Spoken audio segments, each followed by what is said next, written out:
Our Amunah series is generously sponsored by Doctors Avi and Bella Morgan in memory of our dear and beloved friend and role model, Rabbi Dr. Brian Gabbett, Baruch Tzvi Ben Ruvain Nassan. This morning's class is also generously sponsored by Ross and Hadass Summers, our good friends, in honor of their beloved son, Amit B'Tzalel, becoming a bar mitzvah today. Mazel Tov. Where's Hadass? Mazel Tov, Mazel Tov. Should have a lot of nachas and simcha. Such a wonderful occasion. Okay, we're continuing in our limud. We've been learning a piece from the Bavavi Mishkan Evneh, in which he has been defining for us the term bitachon. Does bischonecha know your bitachon? Know who you are. So much of life, and this is his theme, he builds in different contexts, is self-awareness. Know who you are, know how to regulate yourself, know how you feel. Don't just be that thermometer who can say, I'm hot, I'm angry, I'm envious, I'm frustrated, I'm impatient, I'm happy, I'm joyous. Don't just know how you feel. Be the thermostat who can control how you feel. If you recall, we last left off, and he's developed for us the notion of what bitachon is. And he developed it based on the pasuk with Shimon and Levi, Bo el ir betach. When they came to the city of Shechem, they had a plan. They had already incapacitated their enemy, and they knew with confidence, they were positive and sure they would persevere, they would triumph. How'd they know? Because they had stacked the deck in their favor. So they knew, they fixed the game. And when you fix the game, you walk in knowing you're going to win. Inside information is illegal. But if you had inside information, when the stock market opened that day, you'd be pretty confident how well you'd do, because you had inside information. Bitachon is having inside information. Bitachon is stacking the deck. Bitachon is living with confidence and surety. Just like Bo Elayir Betach, they entered the city knowing, confidently, positively, absolutely, that it was going to go in their favor. That is living life. Is bitachon, is betach, is waking up and knowing with confidence that no matter what I confront today, no matter what happens, no matter what I have to overcome, I have bitachon, I have betach, I can be confident and sure it's in my favor. How could you say it's in your favor? Some people are facing really challenging, really horrific, really difficult things. How can you say it's in your favor? How could you say it's in your favor? I want to say Hashgacha Pratis. I'm looking at this and I'm thinking right now of a Hashgacha Pratis story, which is people who came late probably were like, I'm so miserable, there's no room for me, I didn't get in the room, there's no chair. And it's Hashgacha Pratis because you can breathe and you're happy and you can move around. And the rest of us are suffocating here. So it's total Hashgacha Pratis. Should all put it in your WhatsApp groups today. Hashgacha Pratis. So that's what Bo Elayir Betach. We all have the ability to Bo Elayir Betach. When we wake up and we begin our day, every situation we enter, we can be confident and sure it's going to go in our... How could you say that? I'm waiting for results from the doctor. I'm waiting for results in the trial. I'm waiting for results in the economic. I'm waiting for results from the therapist. How could you say? How can you be sure? How can you be confident? The answer is Kol man da'avid Rahman al-Tava Avid. Everything Hashem does is for good. Even when it feels painful. Even when it's painful. We've said this before and we'll say it many times again. Bad things don't happen to good people. Painful things happen to good people. And there's a world of difference between bad and painful. Painful things happen to good people. Bad things don't. Bad is a judgment. Good and bad we don't know and we can't know. We don't have the perspective or the scope to know. We're not in a position to know. Only God, the King of Kings, the Judge of Judges, only Hashem can determine good or bad. We don't determine whether it's good or bad. Only when we come to the Olam HaEmes, the world of truth, will we look back and will we see. We don't know what the alternative could have been. We don't know what that brought, that ended up would never have happened without it. We don't know. And that's not supposed to comfort us. Because guess what? We don't welcome painful things any more than we welcome bad things. Painful things are no more fun than bad. It doesn't make it better. It doesn't feel better. It doesn't make it easier to endure, but it gives it a context. It's not bad things that happen to good people. It's painful things that happen to good people. Everything Hashem does by definition, Kol man da'avid Rahmana l'tav avid. All that He does is for the good. There's a mission in Brachos that talks about the person who encamped with the rooster and the fire and everything went out, and it turns out that it was good it went out because otherwise the thief would have heard them, the robbers, the bandits, we all know those stories. So would you say for them that night when they suffered in the cold and without their food, was that a good thing? Was that a bad thing? It was a good thing, but it was a painful thing. Life is like undergoing surgery or having a procedure. A person who has surgery or procedure has to recover from it. Would they say, why do bad things happen to good people? You'd say, no, this is a good thing. I've been healed. I've been improved. I've been repaired. My life has been extended. The surgery is a miracle. It's a miracle that we have the progress to be able to do that surgery or intervention in order to heal somebody. But it's very painful. It's a painful thing happening to a good person. But it's not a bad thing, surgery. So sometimes someone cuts us open, it's a bad thing. Sometimes someone cuts us open, it is a great thing, just a painful thing. Because Baruch Hu is the surgeon in the sky, and whenever he cuts us open, it's for the good. We may merit to see it in our life, how it was for good. We may never understand it or see it in our life, and it will forever remain painful. But it's not bad. And that's why Boel at your betach, we can enter the city, we can enter the situations of our lives betach, knowing that I do the best that I can do. I do and ask myself, what does Hashem want me to do? How am I meant to react? How am I meant to respond? What am I meant to do next? And when I do whatever I'm meant to do and I respond however I'm meant to respond, I've done my best. And then I have to, borrowing terminology from the recovery community, then I have to let go and let God. At that point, I have to realize I've done everything I can. Surgeon in the sky, I'm turning to you. Do what you need to do. Operate. Do what you need to do. Make it happen. So that's what we're up to. And therefore, the last thing we said last week, this is all just a review still. The last thing we said last week, and it's really impacted me, I hope it impacted you. If we look at our lives, if we had a camera following us, if each of us were a reality TV show, the whole day we would look like we're scrambling. We're scrambling. The whole day. We're fighting off temptations, urges, drives, desires, conflicts, tensions. From the moment we wake up, and I gave these examples last week, I'm not going to revisit them. From what we eat and where we go and how we do and what we say and everything about our lives looks like we're scrambling, we're fighting battles, we're fighting wars. All the time. And that's on the outside. But on the inside, we have the capacity for serenity and tranquility, for peacefulness. Even though it looks like we're scrambling, even though it looks like we're fighting, even though it looks like we're struggling, and we are doing all those things, if we do all those, we confront all those, we exert the effort and take the initiative in all those realms, but underneath it all, we know that however it turns out is how it's meant to be. That whatever happens was designed from above. That nothing is random or chance or coincidence, and once I put in my effort, and once I engage this struggle, whatever the outcome is by design, is from Hashem, then I can live with bitachon. So if we measure our lives or evaluate our lives from the outside, it can look like we're scrambling and we're running and we're doing.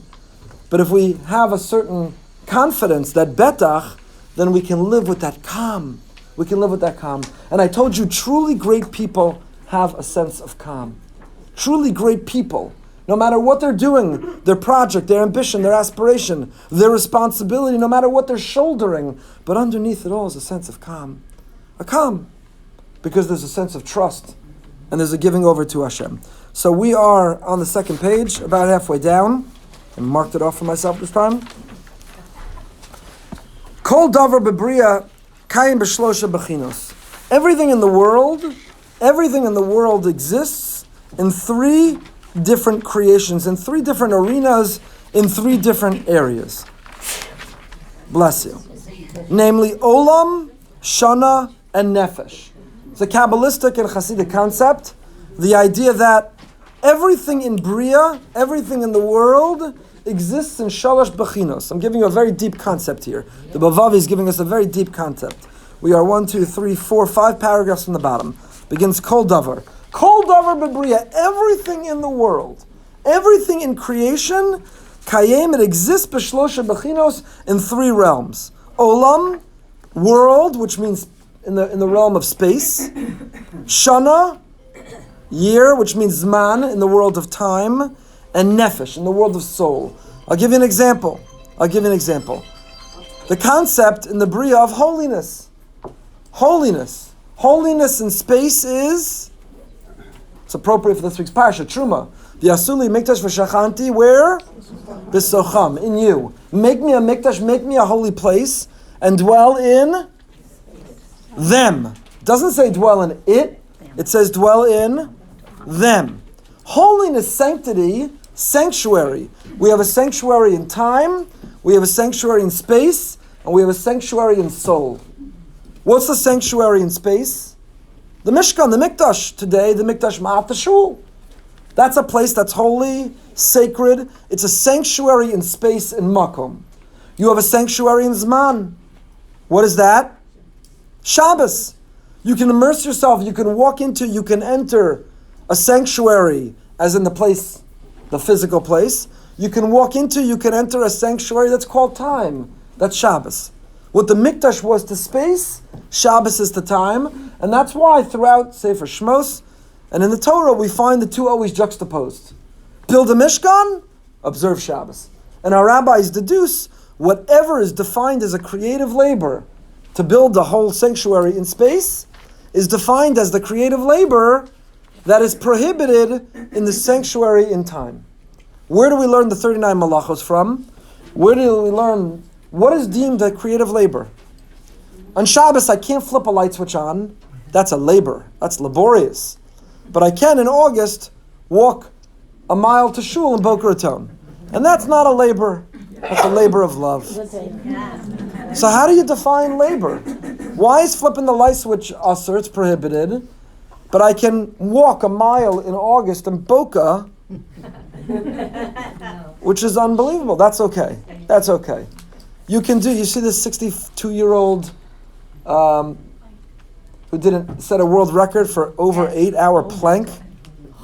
Have you done an 1-minute plank? An 8-hour plank. An 8-hour plank. All right, everybody relax. We're not going to model it. My point is this. Are you allowed to do a plank on Shabbos? A plank is when you rest on your arms, your feet are on the ground, your arms, and you hold that position, which requires you to engage your core. It's very hard. And you start out and you can do it for 10 seconds, and when you build yourself all the way up, you can do it for 3 minutes. Even Leslie can't do it for, how long can you do it for? All right, 6 hours, not 8 hours. 8-hour plank, an 8-hour plank. What's my point? Are you allowed to do a plank on Shabbos? You can do a plank on Shabbos, not prohibited about it. It's not Shabbos-dik necessarily if the sweat's going to be pouring out of you. It's a form of exercise. That guy can do he should just do 7 hours, not 8 hours on Shabbos. But a light switch you can't flick on. Why? Because this is a misnomer and a misconception many have. Labor, work, is not what's forbidden on Shabbos. What's forbidden is creative labor. In other words, anything a monkey can do is permissible on Shabbos. Anything that takes human ingenuity and creativity, you cannot do on Shabbos. Because God says, I created the world and I put you in it. 6 days a week, I want you to go and conquer the world. Go study the world, learn the world, and conquer and manipulate that world. Understand science and technology and make progress and conquer the world. Go conquer the world. And the seventh day, be at peace with that world. 6 days a week be in control, and with seventh day a week, forfeit and concede that control and be at peace. So how are we at peace? By stopping to do not work or labor, but by stopping to do what we call creative labor. Meleches machsheves asra Torah. We're only forbidden to do creative labor. How do we define what's creative labor? Torah never tells us the Lamites Malachos. The 39 categories of creative labor that are enumerated in the Mishnah and Shabbos, the Torah never tells us. The Torah only tells us one. Which one? Anyone know? Mavir, lighting a fire, kindling a fire. That's the only one the Torah tells us you're not allowed to do. Lo sevaru eish b'chol moshvosechem b'yom haShabbos. The Shloah Kadosh says Lo sevaru eish means, what's eish? Fire. There can't be any anger b'chol moshvosechem in all of your dwelling places b'yom haShabbos. It doesn't mean you're allowed to be angry 6 days a week. You shouldn't be angry. You shouldn't be angry ever. But there's a special emphasis that you cannot be angry. And why do you have to be warned not to be angry as Shabbos comes in? Because even those who maintain calm 6 days a week, when is it that we're most predisposed to getting angry? About 3 minutes before candlelighting. You said you were going to shower. You said you were going to set the table. You said you were going to put the candles up. You said you'd be home in time. You said you'd be... So therefore, lo sevaru eish b'chol moshvosechem b'yom haShabbos, says the Shloah, you can't get angry on Erev Shabbos, you can't get angry on Shabbos. If you're angry on Shabbos, you violated Lamites Malachos. Lo sevaru eish. You're not allowed to have a fire. I'm not saying midaraisa, you're not allowed to have a fire. Homiletically, you violated. Lo sevaru eish. That's the one that Torah says. How do we know the other 38? When the rabbis looked and they said these are biblical prohibitions. All the 39 malachos. You can't plow, you can't plant, you can't harvest, you can't winnow, you can't knead, you can't bake, you can't... All of them separate in color. And how did they know? How did they know? They looked at the Torah, and you always find the Mishkan and Shabbos juxtaposed next to each other, and they said, let's see, how are we going to define what's called a creative labor that's meaningful, that has a spiritual component to it? Whatever went into building the sanctuary in space is a creative labor that's forbidden, that you have to be at rest from in the sanctuary in time. So I'm just giving you an example. So far we did half a sentence. Kol davar bebriya kaim b'shlosha bechinos. Everything in the creation, everything in the world exists in three realms. Namely, makom, zman, and nefesh. Olam, shana, and nefesh. So holiness is an example. Sanctuary in space is the mikdash, the mishkan. Sanctuary in time is Shabbos. Sanctuary in our soul, we have to talk about. So here too, Gam koach habitachon misra b'shlosha bechinos halalu. We find this notion of bitachon, that word, confidence, surety, calmness, knowing that it's going to come in your favor in these three realms. But bechinos shel makom, where do you see it in the realm of space? Anybody? Where do we have a promise in the realm of space that says, do what you need to do your best, and then you can be confident, calm, and sure that I've got your back and that it will fall in your favor? Where do we have that? Bechinas shel makom, bechinas shel zman, bechinas shel nefesh. Achen yesh kama v'kama bituyim b'lashonas chazal b'inyan bitachon, hamechuvan shekulam le'acham mishloshes bechinas habitachon halalu. Whenever we find the word bitachon being used by Chazal and by our rabbis, it is referring to one of these three realms of life: space, time, or soul. Bitachon bechinas shel makom. Let's start with space. Yadu ubar lekulanu riboy hakaravos hamelchamos chilufei hashaltonos al Eretz Yisrael misos kol hamalachim. We all know the central place that Israel has in battle, war, conflict, tension. Israel is smaller than the state of New Jersey. Yes. Israel fits into the state of Florida several times. And yet, last night at the debate, Israel, what do you think? But no one gave a good answer. But Israel. Israel is a place of tension, of conflict. This goes all the way back to when Yoshua conquered. Those doing Nachyo, may you finish the book of Yoshua? No. City by city, they face enemies and adversaries. They rely on miracles and triumph. And the sun has to stand still, and the walls have to cave in.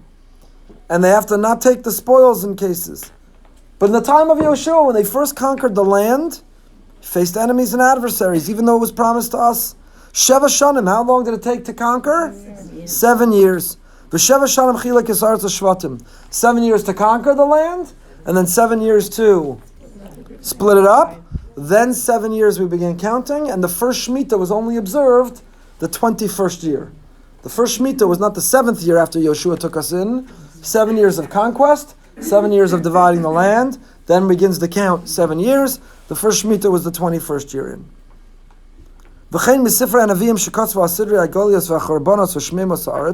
And then you get to Yirmiyahu, Yoshio, Yechezkel, and you read about the Babylonians. And later we know the story of the Romans, who drive us from the land. The Crusaders, who are going to liberate the land. And the terrorists today, and the enemies today, who seek to destroy us and drive us from the land. You have the last 100 years in our land. So how in the world are you going to describe that Israel is a place of bitachon? It's batuach. It is protected, it's guarded, it's safe, it's secure. If there's one place on earth that's not, if it is the capital of conflict, it's Israel. Forever, different civilizations, different empires, different peoples, different religions have been struggling over the land of Israel. Eretz Yisrael. It is the last place on earth you would describe as a makom batuach. Ula meidach, however, Kadosh Baruch Hu mavtiach la'am Yisrael b'Torah. The Torah tells us, "Im b'chukosai seilechu." If you walk in my ways, v'yishavtam lebetach ba'artzachem. You will live with betach in your land. Dafka, what's the word the Torah uses to describe the attitude, the approach, the feeling that we can have towards our relationship with the land of Israel? The word it uses, v'yishavtam, betach. V'natzati shalom ba'aretz v'shechavtem ve'ein macharid. Harishum mitzad atfisa pnimis kasher am Yisrael shomer mal Eretz Yisrael b'kedushaso v'tarasa u'mikimim es mitzvoseh karoi ein kol pagam b'yeshivasa Eretz Yisrael hi makom shemizgala bo bitachon gamor u'muchlat sheshum uma v'shum koach lo yuchal lavo la'arer havchana zu lo shayach shatia b'shum makom acher prat l'Eretz Yisrael b'yeshuva hara'ila. What the Torah is telling us is if we live correctly, if we live morally and righteously and virtuously, if we in bechokosai teilechu, if we're walking in His ways, which means not only observance, Shabbos, kashrus, and the standards that are being observed in Israel, it means none of our leaders are corrupt or go to jail or are indicted. Because the Nevi'im, when the Nevi'im talk about why we're exiled and kicked out of the land, they don't talk about, they ate only Rabbanut, they didn't eat Mahadran, they didn't eat Reuben, they didn't eat Machpid, they didn't eat... The Nevi'im don't talk about the level of kashrus, and I'm not minimizing. Kashrus is very important, and we have to be scrupulous and vigilant, and it's legitimate to want to keep higher standards. I am not mocking or minimizing kashrus, but be clear. When the Nevi'im talk about why we're exiled from the land, it is not because of the kashrus standards. It's because we neglect the vulnerable population. We don't take care of the widow and the orphan. That we were distorted in business dealings. We were liars and cheaters and we cut corners. It's because we gossiped about others. It's because we marginalized. That's why they... Lama li rov zivchecham yomar Hashem. The Navi tells us, God says, what do I need all your karbanos? It's so beautiful. You come to shul and you shackle and you have the longest Shemona Esrei. And then you go out and you cheat in business. And then you go out and you sit in judgment of others. Then you go out and you're rude and unkind. And then you go out and you neglect and abandon the people who need your help. That's why we're exiled from the land. So when we live correctly in our land, and correctly means we care about kashrus, and we care, yes, about Shabbos, and we care about conversion standards, and we care about also people, their feelings, the vulnerable population, justice and charity and righteousness. When we care all about that, v'yishavtem lebetach ba'artzachem. You have nothing to worry about. There's no enemy. There is no nuclear bomb. There are no rockets. There are no tunnels. There are no knives. There are no viruses that could be released. There's no chemical warfare. If we are doing our part, v'yishavtem lebetach, then you would have absolutely nothing to worry about. Nothing to worry about. So that land, and by the way, that's not said about anywhere else. The Torah does not say if you live in Teaneck or the Five Towns or Muncie or LA or Detroit or Chicago, maybe Boca Raton, but the Torah does not say if you live in Brooklyn or Lakewood, if you live righteously, then everything's going to be good. You'll never have any problems. Nobody will ever raise your taxes. You'll never have major snowfall. You'll never have major... Torah doesn't make that promise anywhere else. There's one land. There's one place. That's one place. And that one place is Eretz Yisrael. Hashemayim shamayim Hashem v'haaretz nasan levnei adam. The heavens belong to God, and the earth He gave to us. But the Rishonim, I think it's the Sforno who says, with one exception, haaretz nasan levnei adam, that He gave earth to man except for Israel. That He kept. That still belongs to God. That is filled with spirituality, even as it's physical. It's a place where you have mitzvos hataluyos ba'aretz. You have spiritual accomplishments that are achieved through the soil, the earth. The earth. If you grow vegetables in your garden in Boca Raton, enjoy them. There's nothing special about them. But if you go to Costco and you buy red peppers and they say made in Israel, now you got a whole halacha question. If it's a Shemitah year and Trumas and Maisros, because you got a whole area of mitzvos that apply, mitzvos hatziluyos ba'aretz. They're only in Israel. Because Israel belongs to God even while we are entitled to borrow it and to use it and to live there. So it's the one place, v'yishavtem lebetach, we have that promise of betach. You can be confident, you can be sure, you can be calm if you're doing your part. So there's the application of betach in the world of makom, in the world of olam, in the world of place, namely in Israel. So if you look on the outside, you say, oh my gosh, Israel's surrounded by enemies. You've got tens of thousands of rockets. You've got Iran bent on destroying her. You've got the UN. If you look at Israel, you'd say, this is the most fragile place on earth. But if you look underneath the surface and you live with a sense of faith and trust in Hashem, then you know that if we do our part, v'yishavtem lebetach, this is the safest place on earth. This is the safest place to be. This is the place of Jewish destiny. This is the place of Jewish history. This is the place of redemption. The beginning of the redemptive era, the miraculous times in which we are already living, and in which the redemption will please God continue to unfold. V'yishavtem labetach. This is not Zionist rhetoric or propaganda. This is a pasuk in the Torah. V'yishavtem labetach ba'artzachem. Don't be too sure or too confident anywhere else you go on earth. If you want to know the one place v'yishavtem labetach, I'll tell you a story. And I don't want to make anyone feel bad who already has arrangements after 120 and it's not in Israel. But Yocheved and I, assuming she wants to spend eternity next to me, already have our arrangements after 120 in Eretz Chaim. I went and I visited them. Nice view, nice neighbors. BRS has its own section. We have our own section we bought in a cemetery in Beit Shemesh. So Rabbi Brody thinks that we should be having an event. Everyone who's brought graves there, we should have like an afternoon tea. We should get to know you. We're going to spend eternity together. Everyone should line up based on who you're going to be next to. Get to know whoever you're going to be next to. And make sure you're going to enjoy eternity with them.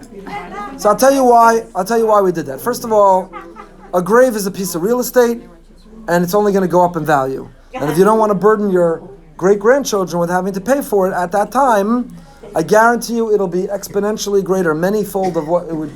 If you can pay for it now, I promise you, it's a piece of real estate. We're all going to live long lives, hopefully, and it'll only go up in value then. It is real estate, get it now. It's also, they say, it's not true, but they say, it's a school for Arichas Yamim. Make these arrangements, unburden your children with it, know that you have it based on where you want. It should be a school for Arichas Yamim. Why did we do it there? When did we do it there? Several years ago, I went to Cuba for a day. I'm not going to say anything nice about Fidel Castro or Cuba. Don't worry. But we went to Cuba for a day, a humanitarian mission. And we brought all kinds of medical supplies, humanitarian supplies. It's a disastrous situation there. There's nothing kind to say about a communist regime of despots who hurt their people. There's no silver lining. There's nothing nice to say. So Rabbi Smolarczyk was with us on that trip. And we went to the Jewish cemetery in Havana, in Cuba. And we visited Rabbi Smolarczyk's grandfather. Why is his grandfather buried there, not his grandmother? Because Rabbi Smolarczyk's grandparents, when they escaped the war, went to Cuba with many Jews. And the Cuban community at that time was thriving. There were tens of thousands of Jews, yeshivas and girls' schools and kolim and shuls and mikvahs and kashrus. It was thriving. And this Jewish cemetery has a beautiful tahara room, a nice Chevra Kadisha we saw. And Rabbi Smolarczyk's grandfather's gravestone is made out of marble. It's beautiful. They were prosperous and they thought they'd be there forever. And you know, shortly after he died, a few months later, the regime took over, and the Jews who could fled without their things, and no one from the Smolarczyk family has been able to go back and visit that grave until we went back a couple of years ago. Wow. So it was meaningful for him. No one had been back there. And as I stood there and I looked at the marble headstone and the beautiful cemetery and all the people who were buried there, and they were sure that their children, grandchildren, and great-grandchildren would visit them forever, I said to myself, the only place to be buried, the only place, v'yishavtem labetach, the only place that we can know that our great-great-great-great-great-great-great-grandchildren will be is not Staten Island or deep in Long Island or New Jersey or any Jewish cemetery anywhere in the world. We know Poland. Think about Poland, which is an entire Jewish cemetery. The whole Poland is a Jewish cemetery. How many places around the globe have Jews been buried thinking they'll visit me here forever? And the only place that we know, and again, I don't mean to make sad anybody or regret anyone who already has arrangements elsewhere, but those who don't, to me, that's the only place, v'yishavtem labetach, that if you want to be confident and sure, if you want to have a sense of calm, if you want to have a sense of knowledge, that is where they will visit. Bitachon bebechina shazman. Let's just start for one moment. So that was the area of space. Bitachon, betach, confidence, calm, surety, confidence in the area of space is Eretz Yisrael. What about bitachon bebechina shazman? Where can you have bitachon in the realm of time? Hagdaras bitachon bechina shazman neutza behevda ben Shabbos lekodesh ben Shabbos kodesh l'sheshes yemei hamasa. B'sheshes yemei hamasa ha'adam po'al malachos amenas lahasig shefel leparnas also. 6 days a week we conquer that world. We work hard and we have no idea how it's going to work out.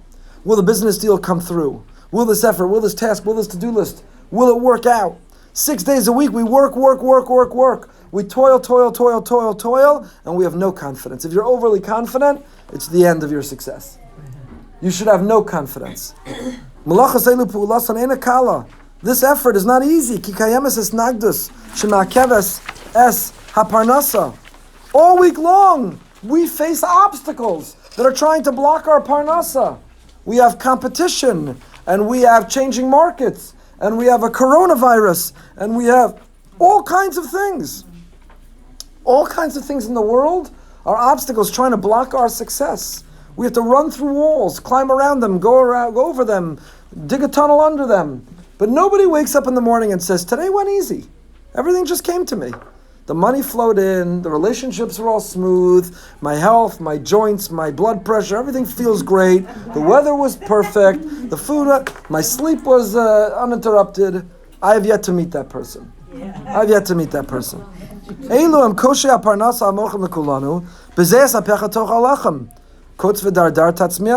This is not a coincidence, it's by design. Hashem, this is the consequence of the fact that Chava messed it up. All right, everybody relax. Everybody relax. This is the just joking. Partly. This is the consequence of Chava and Adam messing up and each one getting their accountability. Adam used to have the lifestyle I just described. Adam and Chava used to enjoy in Gan Eden, and they messed it up. And God said, "You're out. No more all-you-could-eat shmorg. No more lifestyle that it's all given to you. You got to work." You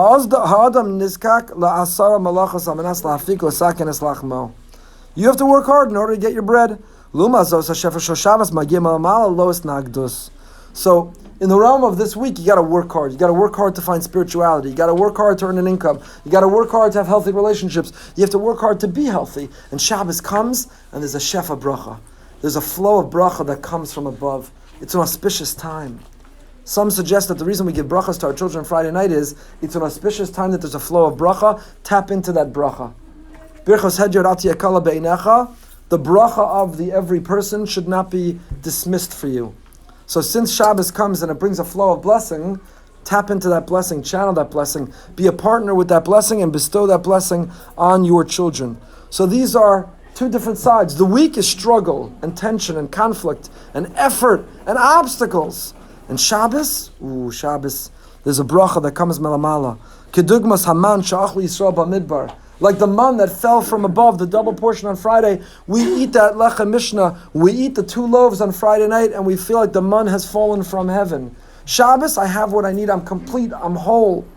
Shabbos, I take all my worries and problems and struggles and I put it up on the shelf, and I know it will be there for me after Havdalah. I know it will be there for me. Whether I'll turn the news on and I'll read more about the coronavirus in the stock market and Iran and the enemies, but for 25 hours I had a reprieve.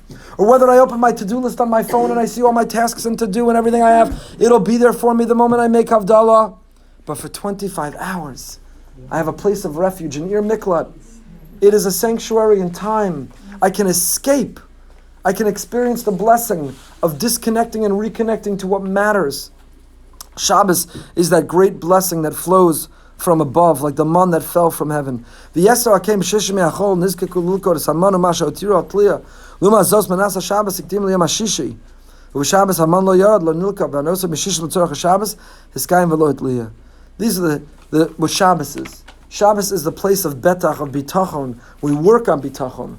We've been talking about this in our Friday Shir, 15 minutes. If you haven't signed up yet for WhatsApp group, turn Friday into Erev Shabbos. You wake up every Friday morning by 6:30 a.m. to a short message to inspire you as you get ready for Shabbos. Turn Friday into Erev Shabbos.